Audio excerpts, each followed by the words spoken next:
الحمد لله الذي خلق كل شيء بقدر وغفر ذنوب المستغفرين لا سيما بسهر. أما بعد فأعوذ بالله من الشيطان الرجيم. بسم الله الرحمن الرحيم.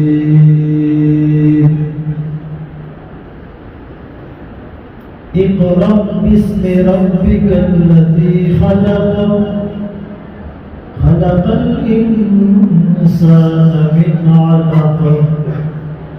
اقرأ وربك الأكرم الذي علم بالقلم علم الإنسان ما لم يعلم. وقال النبي صلى الله عليه وسلم إنما بعثت معلما،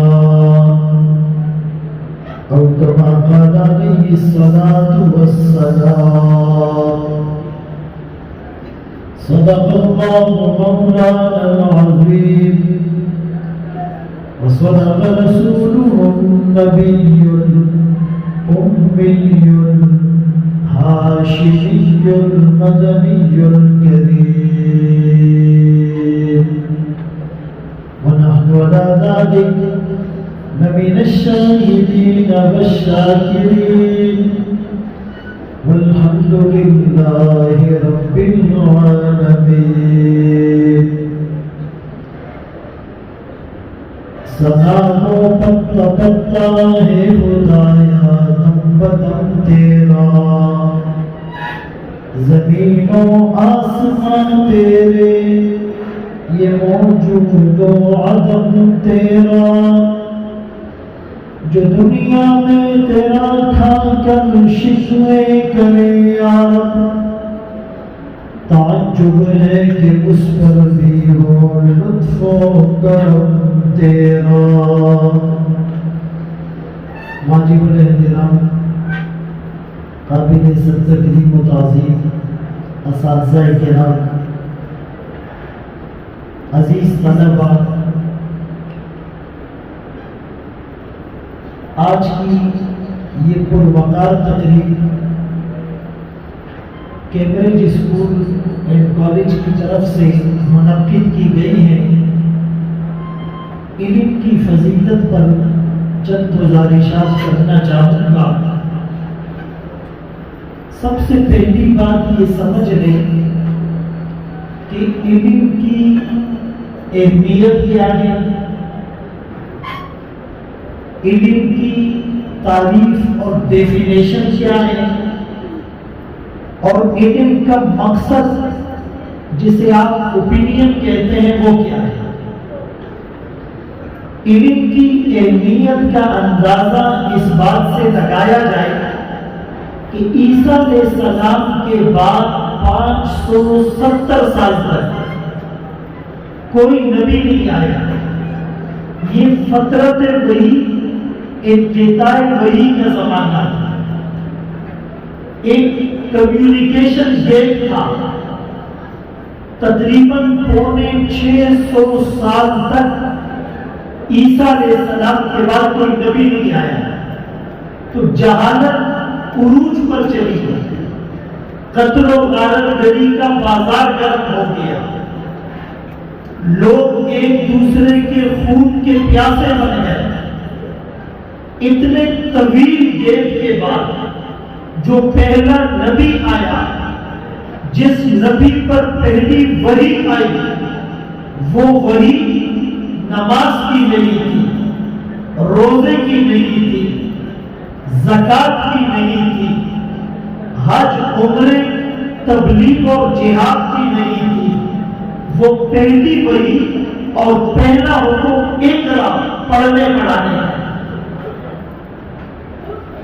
اگر علم سے زیادہ ویلیویبل کوئی چیز ہوتی تو پہلی وحی کا پہلا حکم اس نے دیا جاتا. دوسری بات میں آپ کو سمجھاؤں، الرسول المعلم و اسالیبہ فی التعلیم ایک کتاب ہے، ابو غدہ عبد الفتاح رحمۃ اللہ علیہ نے لکھی، عرب کے بڑے عالم ہیں۔ اس کتاب کی جو پہلی حدیث ہے کہ رسول اللہ صلی اللہ علیہ وسلم مسجد نبوی تشریف لائے، دو حلقے لگے ہوئے تھے، ایک حلقہ یدعون اللہ تعالی دعا مانگ رہا تھا، اور دوسرا حلقہ یتعلمون و یعلمون سیکھنے سکھانے میں مصروف تھا۔ رسول اللہ صلی اللہ علیہ وسلم نے دونوں حلقوں کی طرف دیکھ کر یوں فرمایا کل علی خیر، یہ دونوں حلقے خیر پر ہیں، اچھا کام کر رہے ہیں، لیکن خود انما بعثت معلما، مجھے معلم بنا کر بھیجا گیا ہے۔ یہ فرماتے ہوئے آپ اس حلقے میں بیٹھے جو تعلیم اور تعلم میں مصروف ہے۔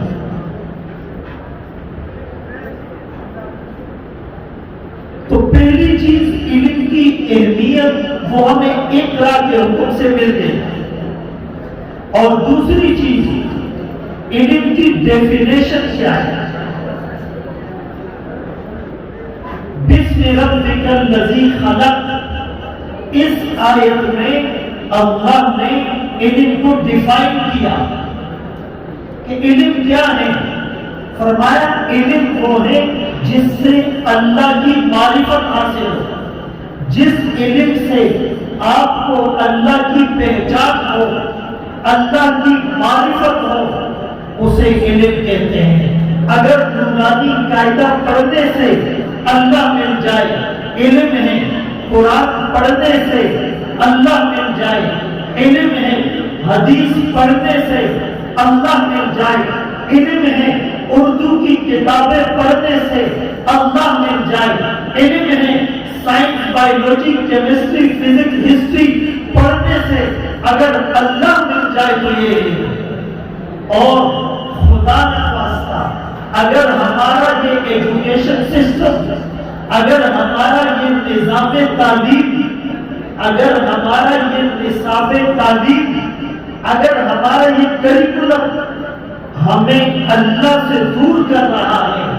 تو یہ دنیا والوں کی نظر میں تو علم ہے، اللہ کی نظر میں، کتاب اللہ کی نظر میں، رسول اللہ کی نظر میں، اہل اللہ کی نظر میں علم نہیں۔ بھائی میں آپ کو سمجھانا چاہتا ہوں، چونکہ سارے ٹیچر ہیں، اسٹوڈنٹس ہیں، یہی لوگ مستقبل کا ملک و ملت کا معمار بن کر سامنے آئیں گے، یہی لوگ بیوروکریسی میں جائیں گے، اداروں میں جائیں گے، کالجز میں، یونیورسٹیز میں لیکچر دیں گے۔ تو اسی لیے میں تعلیم سے ریلیٹڈ بات کر رہا ہوں۔ قرآن کریم کی ایک آیت ہے، هل يستوي الذين يعلمون والذين لا يعلمون، کیا علم والے اور بے علم برابر ہو سکتے ہیں؟ حل استفہام انکاری ہے، کبھی بھی برابر نہیں ہو سکتے۔ وما يستوي الأعمى والبصير ولا الظلمات ولا النور ولا الظل ولا الحرور وما يستوي الأحياء ولا الأموات، بینا اور نابینا برابر نہیں ہو سکتے، دھوپ اور چھاؤں برابر نہیں ہو سکتے، اندھیرا اور اجالا برابر نہیں ہو سکتے، زندہ اور مردہ برابر نہیں ہو سکتے، ذکر کرنے والا نہ کرنے والا برابر نہیں ہو سکتے، مسلمان اور کافر برابر نہیں ہو سکتے، پچھلی امتیں اور آقا کی امت برابر نہیں ہو سکتی۔ اسی طرح علم والے اور بے علم بھی برابر نہیں ہو سکتے۔ علم والوں کو اللہ نے درجات دیے، یرفع اللہ الذین آمنوا منکم والذین اوتوا العلم درجات۔ اب علم، بھائی آدم علیہ السلام کو اللہ نے فرشتوں پر فضیلت دی، دیا نہیں؟ سب متوجہ ہیں؟ آدم علیہ السلام کو اللہ نے فرشتوں پر فضیلت کیوں دی؟ علماء لکھتے ہیں، مفسرین لکھتے ہیں کہ آدم علیہ السلام کو اللہ نے علم دیا اور فرشتوں کے پاس علم نہیں تھا۔ میں یہ کہتا ہوں یہ جملہ ٹھیک نہیں، علم فرشتوں کے پاس بھی تھا، علم آدم علیہ السلام کے پاس بھی تھا۔ اللہ نے آدم علیہ السلام کو فرشتوں پر فضیلت اس لیے دی کہ فرشتوں کا علم جامد تھا، اس میں زیادتی اور کمی نہیں ہو سکتی۔ بخاری شریف میں کتاب الایمان ہے، فرشتوں کا ایمان لا یزید ولا ینقص، نہ بڑھتا ہے نہ گھٹتا ہے۔ انبیاء کا ایمان یزید ولا ینقص، تجلیات ربانی کی وجہ سے بڑھتا ہی رہتا ہے، گھٹتا نہیں ہے۔ انسانوں کا ایمان یزید و ینقص، ایسی محفل میں بیٹھنے سے بڑھتا ہے، بازار میں جانے سے گھٹتا ہے۔ تو جس طرح فرشتوں کا ایمان نہ بڑھتا ہے نہ گھٹتا ہے، اسی طرح فرشتوں کا علم بھی نہ بڑھتا ہے نہ گھٹتا ہے۔ اسی لیے انہوں نے کیا کہا؟ سبحانک لا علم لنا الا ما علمتنا، تیری ذات پاک ہے اے اللہ، ہمارے پاس علم نہیں مگر وہی جو آپ نے ہمیں دیا۔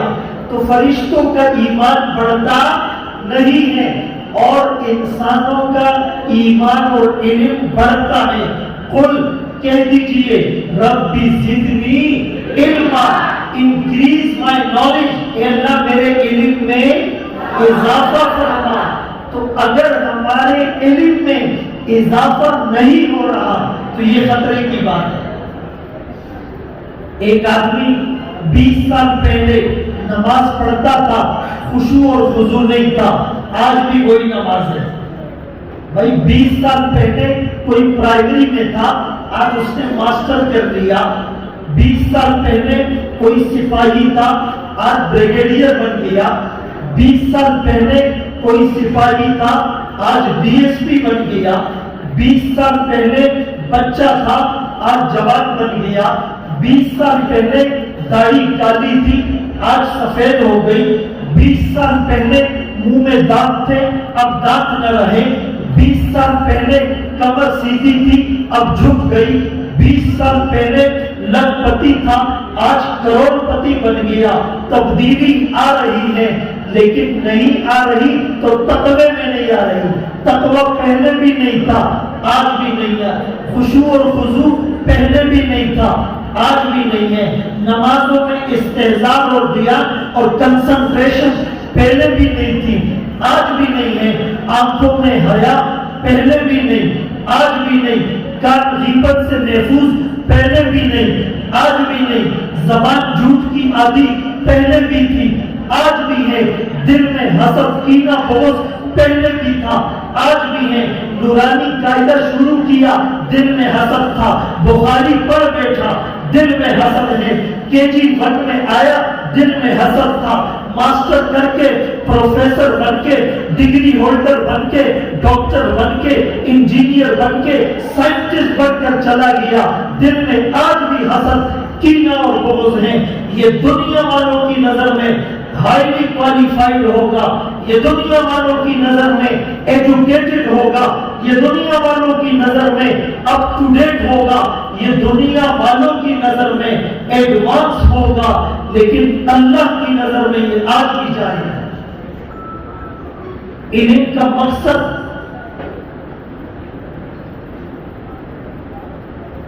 کہ ہمیں اللہ کی معرفت حاصل ہو جائے۔ زندگی آمد برائے بندگی، زندگی بے بندگی شرمندگی۔ ایک آدمی نے وہ پوزیشن لی، ایک اسٹوڈنٹ بہت قابل ہے اور اس کا آئی کیو لیول بہت اچھا ہے۔ آئی کیو لیول تو آپ جانتے ہیں نا، انٹیلیجنس کوشن۔ ایک ہوتا ہے ای کیو لیول، ایموشنل کوشن۔ ایک ہوتا ہے ایس کیو لیول اسپرچل کوشن. تو آپ نے اپنا آئی کیو لیول بھی بڑھانا ہے, ایموشنل لیول بھی بڑھانا ہے, اسپرچل روحانی لیول بھی بڑھانا ہے. آپ نے پوزیشن لی, پرومیننٹ نمبر آپ نے حاصل کیے, لیکن آپ گھر جاتے ہو تو ماں کو گالیاں دیتے ہو, باپ کے نافرمان ہو, استاد کی ریسپیکٹ نہیں کرتے, پڑوسی آپ سے تنگ ہیں, آپ کے دوست آپ سے پریشان ہیں, آپ کی یہ تعلیم آپ کو جنت کا راستہ نہیں دکھا سکتی. آپ نے اللہ کو پہچاننا ہے. اور پھر خلق الانسان من علق, مقصد تخلیق, علم کا مقصد, پرپس آف کریشن کا پتہ چل جائے. مجھے اللہ نے کیوں بنایا؟ میں ڈاکٹر بنوں گا اور پیسے کماؤں گا, میں انجینئر بنوں گا اور میری تنخواہ اتنی ہوگی, میں پی ایچ ڈی کروں گا اور مجھے اتنی فیسیلیٹیشن اور جو ہے فیسیلیٹیز ملے گی, میں عالم بنوں گا تو امام بن کر پھر مجھے اتنی تنخواہ ملے گی. یہ نیت نہ ہو. ہم نے ملک اور قوم کی خدمت کرنی ہے. علم آدم الاسماء کلھا, اللہ نے آدم علیہ السلام کو ساری چیزوں کے نام بتائے. آپ عربی تفاسیر اٹھا کر دیکھیں, صرف نام نہیں بتائے, اس کے خواص بتائے, اس کی ماہیت بتائی. اور یہی چیز تو سائنس ہے. سائنس قرآن سے ثابت ہے, بایولوجی قرآن سے ثابت ہے, فزکس اور ہسٹری قرآن سے ثابت ہے. وڈ انجینئرنگ کا کانسیپٹ نوح علیہ السلام نے دیا. وَصْنَعِ الْفُلْكَ بِأَعْيُنِنَا وَوَحْيِنَا, اے نوح کشتی بناؤ ہماری نگرانی میں, ہماری سرویلنس میں, ہماری وحی کے مطابق. یہ وڈ انجینئرنگ تو ہے.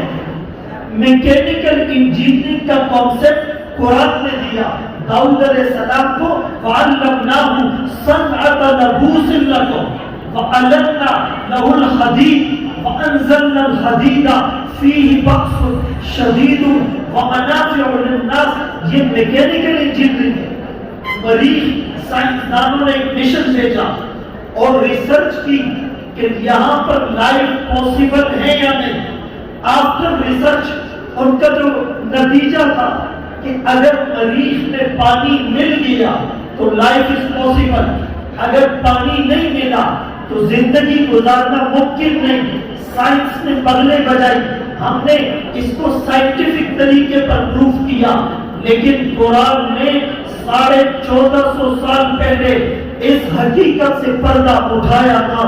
وَجَعَلْنَا مِنَ الْمَاءِ كُلَّ شَيْءٍ حَيٍّ, ہم نے ہر چیز کو پانی سے زندہ کیا. بھائی ایٹم ہوتا ہے نا, ایٹم مادے کو, ذرے کو کہتے ہیں. مائکروسکوپ سے نظر آتا ہے, بن مائکروسکوپ کے نظر نہیں آتا. لیکن قرآن نے عربی میں ایٹم کو کہتے ہیں ذرہ. کیا کہتے ہیں؟ ذرہ. قرآن کی ایک آیت ہے مثقال ذرہ لا اصغر من ذلک ولا اکبر, ایک ذرہ, نہ اس سے چھوٹی چیز نہ اس سے بڑی چیز.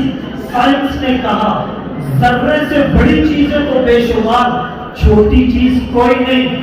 قرآن نے کہا ہے. آج میڈیکل اور سائنس نے پروف کیا کہ سٹنگ وہ ایٹم سے بھی کم چیز ہے. سائنس کو بات دیر سے سمجھ میں آئے گی. اللہ کی کتاب نے اس بات کو ثابت کیا. فرانس کی نیوی کا ایک اہلکار مسلمان ہوا, اس سے انٹرویو لیا, تم کیوں مسلمان ہوئے, تمہیں قرآن کی حقانیت پر یقین کیسے آیا؟ وہ کہنے لگا میں نیوی میں تھا فرانس میں, اور میں آبدوز میں ہوتا تھا. آبدوز سمندر کی تہ میں چلتی ہے. تو کہا کہ وہاں بہت زیادہ ڈارکنیس اور اندھیرا ہوتا ہے. کائنات میں سب سے زیادہ ڈارکنیس, اگر سائنس کے اسٹوڈنٹ ہیں وہ سنیں, کائنات میں سب سے زیادہ ڈارکنیس, سب سے زیادہ گھٹا ٹوپ اندھیرا وہ سمندر کی تہ میں ہوتا ہے. اس نے کہا جب میں ریٹائر ہوا میں نے انگلش میں قرآن کریم کو اسٹڈی کیا, قرآن کی ایک آیت میں نے پڑھی, اس آیت میں پتہ چلا فی بحر لجی یغشاہ موج من فوقه موج من قوته سحاب ظلمات بعضها فوق بعض حتى اذا اخرج يده لم يكد يراها. قرآن نے کہا کہ کافر کے دل کا اندھیرا ایسے ہے جیسے سمندر کی تہ میں کوئی چیز پڑی ہو، اس کے اوپر موج، اس کے اوپر موج، اس کے اوپر رات، اس کے اوپر بادل. فرمایا اتنا اندھیرا، یہ قرآن نے پہلے سے بتا دیا کہ وہ سمندر کی تہ میں ہو سکتا ہے. اسی لیے ہم کہتے ہیں کم میں آپ قرآن سے دور نہ جائیں. ہم ان علماء میں سے ہیں جو دنیاوی تعلیم کو تسلیم کرتے ہیں. میں آپ کی وجہ سے نہیں کہہ رہا. ریئلائز دا ویلیو آف اینی تھنگ. ایک اسلامی معاشرہ بنانا چاہتے ہیں، اس میں ڈاکٹرز کی ضرورت ہے یا نہیں؟ انجینئرز کی ضرورت ہے یا نہیں؟ سائنسدانوں کی ضرورت ہے یا نہیں؟ پائلٹس کی ضرورت ہے یا نہیں؟ میکینیکل انجینئرنگ کی ضرورت ہے یا نہیں؟ ججز کی ضرورت ہے یا نہیں؟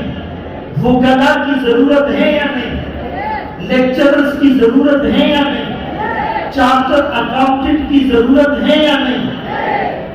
بھائی ضرورت ہے. اسی لیے اکبر الہ آبادی نے کہا تم شوق سے کالج میں پڑھو، پارک میں کھیلو، جائز ہے ہواؤں میں اڑو، چرخ پہ جھولو، پر ایک سفر بنتا ہے عاجز کا رہے یاد، اللہ کو اور اپنی حقیقت کو نہ بھولو.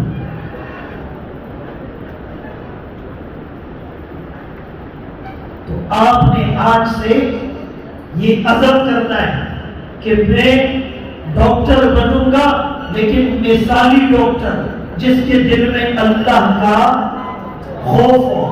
انجینئر بنوں گا، مثالی انجینئر جس کے دل میں اللہ کا خوف ہو. جس ڈاکٹر کے دل میں اللہ کا خوف ہوگا وہ غریب سے لاکھوں روپے لے گا، وہ ضرورت نہ ہونے کے باوجود ہزاروں کے ٹیسٹ کروائے گا، وہ لیبورٹری سے کمیشن لے گا، وہ پیسے نہ ہونے کی وجہ سے مریض کو تڑپتے ہوئے مرنے دے گا.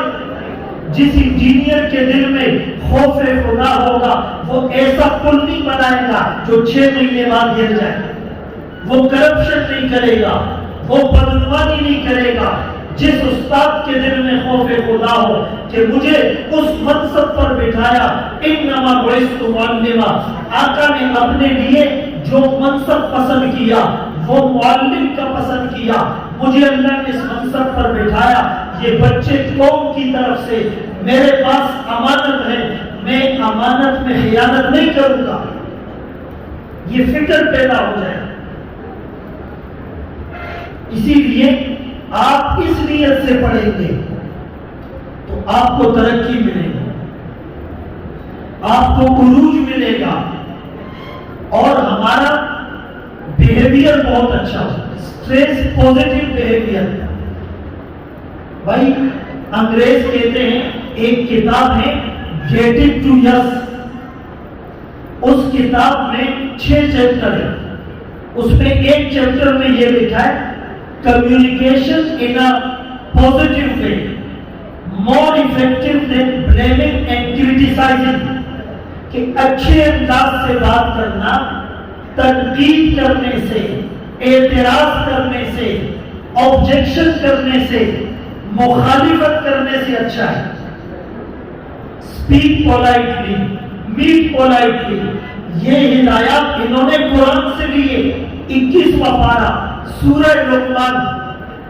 اللہ فرماتے ہیں وَلَا تُصَعِّرْ خَدَّكَ لِلنَّاسِ، لوگوں سے ملتے وقت اپنی پیشانی پر شکل نمودار نہ کرو، بشاشت کے ساتھ ملو، مسکراتے چہرے کے ساتھ ملو. ان من الصدقہ ان تلقى اخاك بوجه طلیق وفي روایت بوجه طلق. یہ بھی صدقہ ہے، ایک مسلمان بھائی سے مسکراتے چہرے کے ساتھ ملو. قولوا للناس حسنا، لوگوں سے اچھی بات کہو، میٹھی بات کہو. اللہ غریب نے بلکہ ایک نیک آدمی نے ایک گناہگار آدمی کو جھڑکا، دفع ہو جا یہاں سے، دور ہو جاؤ میری نظروں سے، تم بہت گناہ گار ہو۔ اس گناہ گار نے اس نیک آدمی کو کہا بھیا اللہ نے تجھ سے بہتر حضرت موسیٰ اور ہارون علیہ السلام کو مجھ سے بدتر یعنی فرعون کی طرف جب بھیجا تو ہدایات کیا دی، انسٹرکشنز کیا دی، فقولا لہو قولا لینا، بات نرم کرنا، بات نرمی سے کرنا۔ آپ بکس پڑھتے ہیں اس میں ہوتا ہے مرکزی خیال، سینٹرل آئیڈیا جس کو کہتے ہیں۔ پورے قرآن کا سینٹرل آئیڈیا کیا ہے؟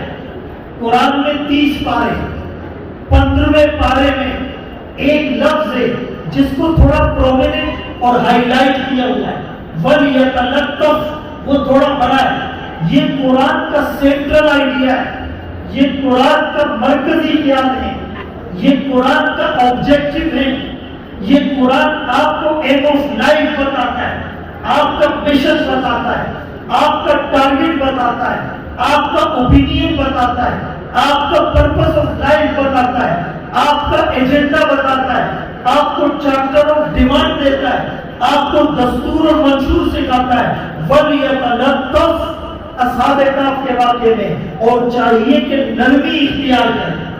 تو پختوں کی متن نے وَيْبَخَّفْلَبَ پخواگَفْلَبَ خار اخری، خار پورا شہر کھا لو گے، اور بخراب اپنے کور کی نشی پڑے۔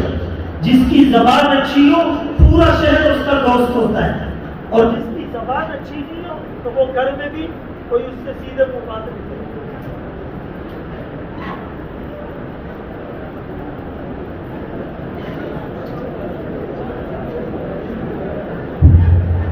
بات سمجھ میں آ رہی ہے؟ میں اپنی بات ختم کرنا چاہ رہا ہوں، لیکن آپ لوگ یہاں سے کچھ لے کر جائیں۔ سب سے پہلی چیز ادب ہے۔ کیا ہے؟ ہمارے جانزیب صاحب نے بھی بتایا شاید ادب کے بارے میں۔ ایک واقعہ سنا تو بہت غور سے سننا ہے اور عمل بھی کرنا ہے۔ بشر حافظ بہت بڑے اللہ کے ولی گزرے، ان کا اپنا نام تھا بشر بن حارث۔ تو یہ شراب خانہ چلاتے تھے، ان کا اپنا بار تھا شراب کا، پیتے بھی تھے اور بیچتے بھی تھے۔ بغداد میں ان کا شراب خانہ تھا۔ کافی رات گزر گئی تھی، دروازے پر دستک ہوئی، بشر بن حارث لڑکھڑاتا ہوا، مدہوش، نشے میں دھت، وہ دروازہ کھولتا ہے۔ وہ آدمی کہتا ہے میں نے بشر بن حارث سے ملنا ہے۔ بشر بن حارث کہتے ہیں بھائی رات دیر ہو گئی ہے، شراب خانہ بند ہو گیا ہے، ملازم جا چکے، اب تمہیں شراب نہیں مل سکتی۔ وہ کہتا ہے شراب نہیں چاہیے، بشر بن حارث سے بات کرنی ہے۔ یہ نشے کی حالت میں کہتا ہے جی میں بشر بن حارث ہوں۔ اس آدمی نے کہا میں نے خواب میں آمنہ کے لال عبداللہ کے نور نظر، مکہ کے در یتیم، سرور کائنات، شافع محشر، وجہ کائنات، افضل الرسل، سید الانبیاء، سید الاتقیاء، امام المجاہدین، امام المبلغین، والا علی کمالی جمالی نوالی عطائی ثنائی بیانی شانی قربان محمد، منور مطہر معزز اعلیٰ عرفہ اکبر اور کامل نبی کو دیکھا۔ نبی نے خواب میں آ کر کہا جاؤ میرے دوست بشر بن حارث کو میرا سلام کہنا۔ آپ حیران ہوں گے، اس نے کہا مجھے آقا نے سلام بھیجا، کیوں؟ کہا تم نے ایک کام کیا تھا، کچھ دن پہلے تم نشے کی حالت میں مدہوش ہو کر راستے سے گزر رہے تھے، کاغذ کے ٹکڑے پر اللہ لکھا ہوا تھا، تم نے شراب کے نشے میں ہونے کے باوجود اس کاغذ کے ٹکڑے کو اٹھا کر اللہ کے نام کو چوم کر کہا تھا یہ تو میرے اللہ کا نام ہے، اس کا مقام یہ نہیں، یہ تو بشر کا مقام ہے، تیرا مقام تو بہت اونچا ہے، تو نے نشے کی حالت میں میرے نام کو اٹھا کر چوما تھا، سر پہ رکھا تھا، آج اللہ نے تجھے فرش سے اٹھا کر عرش پر رکھ دیا صرف ادب کی وجہ سے۔ آج دنیا اس کو بشر حافی کے نام سے جانتی ہے۔ وہ ننگے پاؤں پھرا کرتا تھا۔ جس زمین کو میرے اللہ نے فرش بنایا، ہم قالین بچھاتے ہیں، کارپیٹ بچھاتے ہیں، اس میں کوئی جوتوں سمیت نہیں آتا۔ کہا میرے اللہ نے اس زمین کو اپنا فرش بنایا، میں جوتوں سمیت اس پر کیوں چلوں؟ امام مالک رحمت اللہ نے 40 سال مدینے میں رہے، پاؤں میں چپل نہیں پہنی۔ جس سرزمین پر اپنا کلام اپنے مقدس پاؤں اور جوتوں سمیت چلا ہوگا، میں جوتے پہن کر کیسے چلوں؟ حدیث کا درس دے رہے ہیں، چہرے کا رنگ متغیر ہوتا ہے، زرد پڑ جاتا ہے، ایک رنگ آتا ہے ایک جاتا ہے، کرب میں ہے، تکلیف میں ہے، ڈسٹرب ہے، پریشان ہے۔ جب حدیث کے درس سے فارغ ہوئے، ایک شاگرد کو کہا آ کر میرا کرتا اٹھا کر دیکھو۔ اس نے کرتا اٹھایا، بچو نے 17 جگہ پر ڈس لیا تھا۔ ایک جگہ بچو ڈسے آدمی کی چیخیں نکل جاتی ہیں۔ اس شاگرد نے کہا حضرت پہلے بتا دیتے، ہم بچو کو مار دیتے۔ فرمایا آقا کی بات ہو رہی تھی، محمد رسول اللہ کی حدیثیں پیش کر رہا تھا۔ بچو کے ڈسنے پر محمد عربی کی بات ختم کر دو، ہو نہیں سکتا۔ یہ ادب تھا اللہ نے انہیں پہنچایا۔ آج ہمارے اندر ہم نے اس قوم کی خدمت کرنی ہے، ہم نے اس ملک کی خدمت کرنی ہے۔ یہ اسلامی جمہوریہ پاکستان ہے۔ جب بانی پاکستان قائد-اعظم محمد علی جناح رحمت اللہ علیہ سے کسی نے سوال کیا تھا کہ آپ جو ملک بنانے جا رہے ہیں اس کا دستور کیا ہوگا، تو بانی پاکستان نے قرآن کریم کا نسخہ ہوا میں لہرا کر کہا تھا لوگ ہم سے پوچھتے ہیں تمہارے ملک کا دستور کیا ہوگا؟ ہمارا دستور تو 1400 سال پہلے قرآن کی صورت میں آ چکا ہے۔ This flag is the flag of Islam۔ یہ تعلیمات تھی۔ 1938 کے بعد بانی پاکستان ایک مکمل اسلامی ذہن کے ہو گئے تھے۔ اس کی دلیل یہ ہے کہ پاکستان کا جھنڈا لہرانے والے علامہ شبیر احمد عثمانی، مشرقی پاکستان کا جھنڈا لہرانے والے علامہ ظفر احمد عثمانی، بانی پاکستان کو شیروانی اور وہ کوٹ پہنانے والے اشرف علی تھانوی رحمت اللہ علیہ، بانی پاکستان کا جنازہ پڑھانے والے شبیر احمد عثمانی رحمت اللہ علیہ۔ اس ملک کے لیے جن لوگوں نے قربانیاں دی آج وہ قبروں میں ہیں، ہمیں احساس نہیں ہے۔ اسی لیے ہم نے ایک بہت بڑے ویژن کے ساتھ، ایک بہت بڑے مشن کے ساتھ ہم نے آگے آنا ہے۔ ویژن تو جانتے ہیں نا، ہر آدمی ویژنری ہو۔ ویژن کس کو کہتے ہیں بھائی؟ یہ جو خواب ہوتا ہے نا اردو میں خواب، ویسے یہ خواب کہتے ہیں، اصل خواب کہا جاتا ہے۔ تو خواب کو پہلے انگلش میں ڈریم کہتے تھے۔ کیا کہتے تھے؟ اب خواب کو ڈریم نہیں کہتے، ویژن کہتے ہیں۔ کیا کہتے ہیں؟ تو ویژن وہ نہیں ہوتا جو آپ سوتے میں دیکھیں، خواب وہ نہیں ہوتا جو آپ سوتے میں دیکھیں، خواب وہ ہوتا ہے جو آپ کو سونے نہ دے، آپ کی نیندیں اڑا دے۔ اس ملک کو اسلامی جمہوریہ پاکستان بننے کے لیے میں کیا کر سکتا ہوں؟ اس ملک کو اسٹیبل کرنے کے لیے میں کیا کر سکتا ہوں؟ اس ملک کے استحکام کے لیے میں کیا کر سکتا ہوں؟ اگر علماء اس ملک کی نظریاتی سرحدوں کے محافظ ہیں، اگر ہمارے آرمی کے جوان اس ملک کے جغرافیائی سرحدوں کے محافظ ہیں، تو آپ لوگوں نے بھی کل اس ملک کی نظریات کے سرحدوں کا تحفظ کرنا ہے۔ آپ نے حفاظت کرنی ہے۔ آپ کالجز میں جائیں گے، آپ یونیورسٹیز میں جائیں گے، آپ عدالتوں میں جائیں گے، آپ جو ہے وہ اداروں کے اندر جائیں گے، آپ پوری دنیا کے اندر جائیں گے۔ آپ نے اسلام کا، پاکستان کا سافٹ امیج دنیا کے سامنے رکھنا ہے۔ اچھے انداز سے آپ نے پریزنٹیشن دینی ہے، اچھے انداز سے آپ نے اسلام کو ریپریزنٹ کرنا ہے۔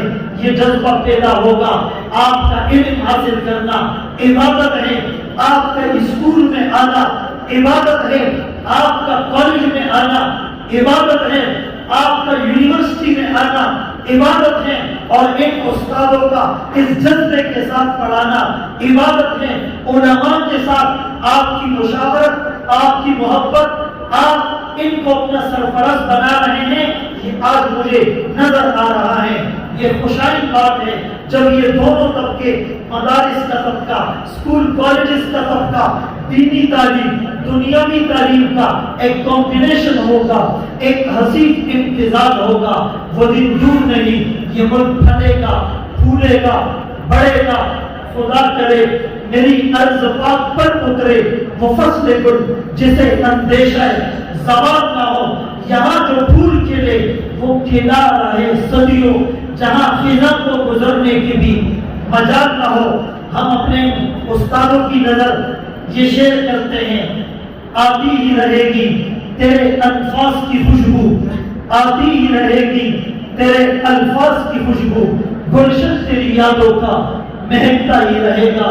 ان علماء کی نظر نہ آئے جس میں خزاں کا موسم ہمیشہ گلشن بنا رہے ہیں۔